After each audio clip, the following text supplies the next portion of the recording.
Salut à tous les supporters de l'AS Monaco, j'espère que vous allez bien. Enfin, on reprend les choses sérieuses. AS Monaco, Mercato, c'est parti pour un Mercato d'après Coupe du Monde. Donc on va récapituler ce Mercato, donc ce qui a déjà été fait, ce qui a déjà été acté. Voilà, donc oui, si t'es pas content, tu reviens dans une minute. En tout cas, on va récapituler. Nous, ça fait longtemps qu'on n'a pas eu une vidéo Mercato, donc tu nous laisses, s'il te plaît. Samuel Grandsir, les gars, 3 millions qui nous vient de 3 attaquants, du moins plus ou moins polyvalents. International Espoir, 2 sélections, 21 ans. Un petit jeune qu'on a pu déjà voir sur les matchs amicaux, qu'il y a du ballon. Elliot Matadzo, c'est un petit jeune qui nous vient d'Anderlecht, hein, il a que 16 ans encore, voilà, il a été capitaine dans toutes les catégories. Il arrive à Monaco pour donner un petit plus à cette académie. Ensuite, on a Willem Goebbels. Bon, Willem Goebbels, c'est vrai, il est arrivé à 16 ans, mais il va avoir 17 ans en août, là. Lui, c'est pas un jeune joueur à fort potentiel, c'est un mutant, c'est pas pareil, c'est, voilà. Vous l'avez déjà vu courir, le mec? Non, mais voilà. Ça, c'est de la future star. Voilà, future star. Et s'il y en a qui sont encore un peu sceptiques par rapport au prix qu'ils ont mis dedans, 20 millions pour un jeune de 16 ans, c'est les gars, c'est parce que c'est pas n'importe qui, c'est Willem Goebbels. On a également eu un partenariat avec Philippe Plein, donc concernant la gamme fashion des vêtements de l'AS Monaco. Voilà, donc c'est Vadim Vassiliev et Pietro Pellegrini qui s'en sont occupés. La classe italienne, ils l'ont appelé, ils l'ont mis en costard à côté. Ça fait fashion, hein. On a également un nouveau directeur de l'académie, donc Bertrand Roseau nous a quittés. Je ne sais pas si c'est Monaco qui s'en est séparé ou si c'est lui qui a décidé de mettre un terme à son contrat. En tout cas, il a fait 2 ans chez nous, il a fait du bien à l'académie. Et aujourd'hui, c'est Manuel Pires qui va s'en occuper. Donc, on ne connaît pas, on attend de voir. C'est un peu comme Michael Malano, voilà, avec Candyman, là. Lui, bah ouais, ça fait un moment qu'il est là, on n'avait pas trop vu, mais avec les petites pépites qu'il nous a ramenées. Merci Michael et Malano. Un autre point très important les gars, c'est que Jardim reste à Monaco. Et le fait que Jardim reste à Monaco, ça veut dire que tous les jeunes qui ont confiance en Jardim et que tous les jeunes dont Jardim a confiance vont pouvoir être sereins pour la saison. Parce que c'est pas facile, tu arrives dans un club, regardez, prenez Mboula par exemple, il est arrivé l'année dernière, il est content d'être sous les ordres de Jardim. Voilà, donc il s'est entraîné, il a fait ce qu'il avait à faire, il nous a fait un super truc en Youth League, il a été titularisé sur la fin. On le sait que si Jardim reste, Jardim Boula va avoir sa chance. Il se peut qu'avec un nouvel entraîneur, Jardim Boula soit transféré. Eh oui, les gars. Donc, ça fait plaisir de garder El Tactico chez nous parce que El Tactico, il se sent bien chez nous. Il a plutôt l'impression que tout ce qu'il y a autour de lui, toute cette jeunesse folle, elle est là pour lui et il va nous tirer le meilleur potentiel de ces jeunes-là. On a également fait signer Thiago Ribeiro, 16 ans. Je ne le connais pas, mais bon, il a 16 ans. Comment tu veux que je le connaisse, toi, hein? Je ne m'appelle pas Technico, moi. Thiago Ribeiro, académie régulier de la sélection portugaise U15 et U16. Et oui, donc voilà. Donc lui, je pense qu'il va aller directement à l'académie. Et attention qu'on va le sortir aussi, les gars. Vous le savez, attention les fins de saison à Monaco. Wilson, Isidore et Sofiane Diop. Alors ces deux-là, voilà, on a pu voir ce qu'ils donnaient en match amicaux. Je crois même qu'il y en a un des deux qui a marqué, l'autre il nous a fait des petits trucs magnifiques, franchement. Tout ça, c'est des jeunes de 18 ans. Voilà, les deux, ils ont 18 ans, ils viennent d'arriver et ils ont faim de ballon, ils ont envie d'avoir leur place tout de suite. Mais bon, on a quand même un sacré Jovetic là en début de pendant les matchs de prêt. Je sais pas ce qu'il a bouffé, mais c'est peut-être parce qu'il n'était pas à la Coupe du Monde, je sais pas. Mais voilà, il va falloir s'accrocher les jeunes, mais accrochez-vous. Robert Navarro, la pépite de la Masia du Barça, qui est arrivé à l'AS Monaco, accueilli par son ami Jordi Mboula, qui devaient être les deux pépites de Barcelone. Ils sont maintenant avec nous. Et donc, en fait, le truc, c'est qu'il l'a accueilli, il est venu, il lui a dit, tu vois, ça, c'est un match de Monaco. Il a dit, donne-moi le ballon. Il a pris le ballon, il a défoncé tout le monde sur le terrain. Franchement, tout le monde est resté choqué. Et lui, je ne sais pas, mais il a peut-être 16 ans, mais je veux le voir sur la feuille de match du premier match de Monaco. Jonathan Panzo, le mutant de Chelsea. Voilà, oui, un jeune de 17 ans, on dirait qu'il en a 40, mais il en a vraiment 17 apparemment. Et franchement, mais comme il joue, mais c'est un truc de fou. Voilà, seulement pour 3 millions d'euros. 3 millions d'euros, il vient, donc ils ont réussi à le faire venir. Ensuite, on a eu Pelé de Rio Ave. Alors, ce transfert est assez bizarre, c'est vrai, il faut dire, parce que bon, c'est un joueur de Ligue 2. Il a 26 ans.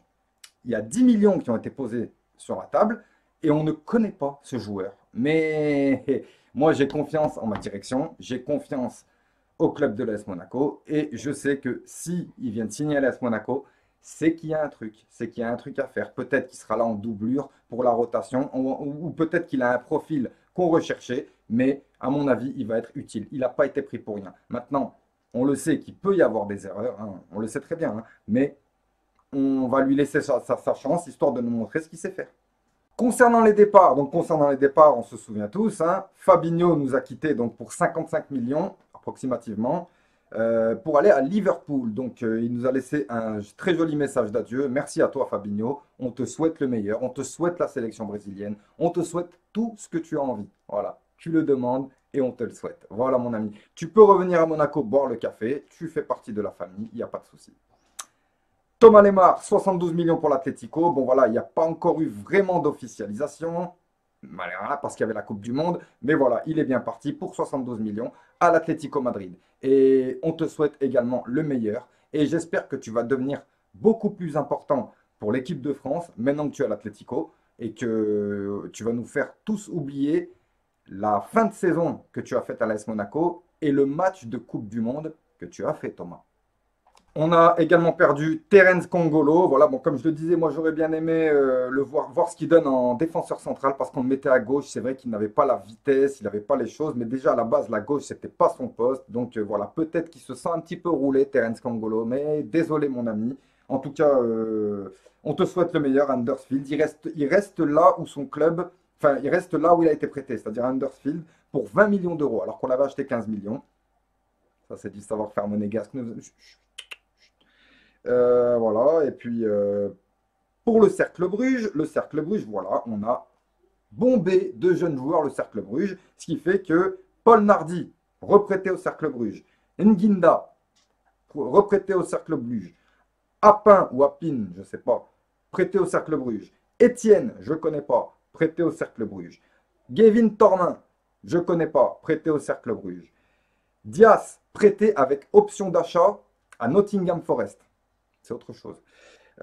Mehdi Benedine qui nous a quittés, qui est parti à Rouen, Quevilly-Rouen, voilà. Et Irvine Cardona qui a fait une excellente saison avec le Cercle Bruges l'année dernière, rempile pour une année supplémentaire avec le Cercle Bruges en Ligue 1, bien entendu, parce que toutes les petites pépites qu'on aura données a remonté le club en Ligue 1. Donc le Cercle Bruges en Ligue 1 pour l'année prochaine. J'ai oublié une arrivée, les gars. Et oui, c'était celle de Ronaël Pierre-Gabriel. Voilà, donc c'est quelqu'un qui a signé 5 ans. Il est international espoir et il est latéral droit ou gauche. Ça dépend. Il choisit, c'est lui qui décide. Donc il a 20 ans, il est jeune. Hein, c'est un jeune joueur prometteur. Je ne sais même pas de quel club il vient. Il faudrait que je regarde. Mais voilà, moi ça me fait plaisir. Des jeunes qui ont là, qui viennent, qui ont faim de ballon. Ça me fait plaisir. Par contre, on fait quoi de Georges, les gars? Bah, moi, j'aimerais bien savoir ce qu'il en est. Il reste pas, il part, il revient. Il s'est quand même fait prendre sa place à gauche par Radji pendant presque la moitié de la saison. Euh, Tu n'as pas l'effet escompté, Georges. Donc, j'aimerais un peu plus éclaircir la chose sur Georges pour savoir si on doit vite trouver un latéral gauche de renom ou je sais pas. Donc oui, les gars, j'ai entendu Claudio Marchisio, Golovin, Marek Hamsik, Cristiano Ronaldo, Lionel Messi, Balotelli, j'ai tout entendu, les gars, mais j'ai rien entendu. Ah non, mais je vais quand même pas parler au nom de Foot Mercato, les gars, quand même. Eh oui, non, vous êtes sur Tarek, débrief, l'AS Monaco, pas Foot Mercato. Donc, nous, on parle de concret, on parle pas des vieilles rumeurs bidons. Lorsque vraiment, il y a une rumeur qui se traduit vraiment en prise d'information, où on est vraiment en train de discuter avec le joueur, je pourrais en parler. Mais ça m'énerve parce que il se peut que le transfert capote et qu'ensuite, je me retrouve avec, eh ben voilà, je vous ai parlé comme une banane de ce joueur alors qu'il viendra pas. Eh oui. Donc, la Coupe du Monde, elle est finie. Les transferts vont commencer. Les réels transferts vont commencer. Vous voyez très bien que de toute façon, c'était calme de partout. Regardez, que ce soit à Marseille, que ce soit à Lyon, même à Paris, il n'y a rien pour le moment. Il n'y a rien. Il y a des joueurs qui ont signé pendant la Coupe du Monde, mais ils seront sûrement officialisés dans 1 ou 2 jours. Mais pour le moment, il n'y avait rien du tout. Monaco a raflé toutes les pépites qu'il pouvait pendant la Coupe du Monde. Et là, on se retrouve donc à devoir commencer à construire notre équipe. Et elle va être différente, les gars. Elle va être différente de l'équipe de l'année dernière, même de celle de l'année d'avant, parce que bon, elles n'étaient pas très différentes avec les 2 dernières années. Mais là, il va y avoir du gros changement. On perd Lemar, on perd Fabinho. Donc, le milieu de terrain va prendre un coup. Mais il se peut que tout ça reparte de plus belle. Un truc à ne pas oublier aussi, c'est les droits télé. Donc les droits télé, comme tout le monde a pu le voir, Mediapro veut récupérer les droits télé, ce qui fait que les clubs français vont avoir beaucoup plus d'argent pour les transferts et pour le club en général, ce qui fait que la France prend de l'ampleur, le football français prend de l'ampleur. Tout ça, ça me fait plaisir. Mais il faut savoir que des clubs français, en vue des droits TV qui vont arriver dans 1 ou 2 ans, peuvent déjà faire péter le crédit pour faire sortir un joueur. Voilà, non mais c'est comme ça les gars. Donc, il va falloir se méfier. Parce que là, Paris, Monaco, bon, Paris, c'est autre chose. Monaco, Marseille et Lyon, ça va encore être une lutte acharnée lors de cette Ligue 1 pour essayer d'accrocher le podium. Ça, c'est du sûr. Sans compter les nouveaux qui vont arriver ou les surprises. Hein. Ah oui, oui, il faut faire attention à Saint-Etienne, il faut faire attention à tout le monde, il faut faire attention. Nouvelle saison, nouvelle connerie. Donc pour le moment, moi je suis satisfait. La relève est assurée à Monaco, donc là c'est bon. On a perdu 2 gros joueurs, on a récupéré quelques bons joueurs. On attend quand même, c'est vrai qu'on attend quand même 2 gros joueurs. Voilà, c'est vrai que j'avais dit l'autre fois, on attend les gros joueurs. Il y en a qui me disaient, eh, la Pléa, gros joueur, mais tais-toi, tais-toi. J'ai parlé de la Pléa, j'avais même pas parlé en tant que transfert, j'en ai parlé en tant que rumeur. Donc pourquoi tu parles? Donc on va laisser passer tranquillement cette fin de Coupe du Monde, continuer à vous régaler, continuer à faire la fête. D'ailleurs, je passe un énorme big up à mon cousin Tony Guerapsi. Je sais qu'il est en train de passer l'un des meilleurs week-ends de sa vie, pas par rapport à la Coupe du Monde, mais aussi par rapport à autre chose. Je te fais un gros big up, je te fais un gros bisou mon cousin, supporter du Paris Saint-Germain, avec qui je me tape quasiment tous les PSG Monaco. J'ai déjà failli le tuer. Mais bon, en tout cas, je vous fais un gros bisou, big up à toi mon cousin, bisous à tous et à bientôt.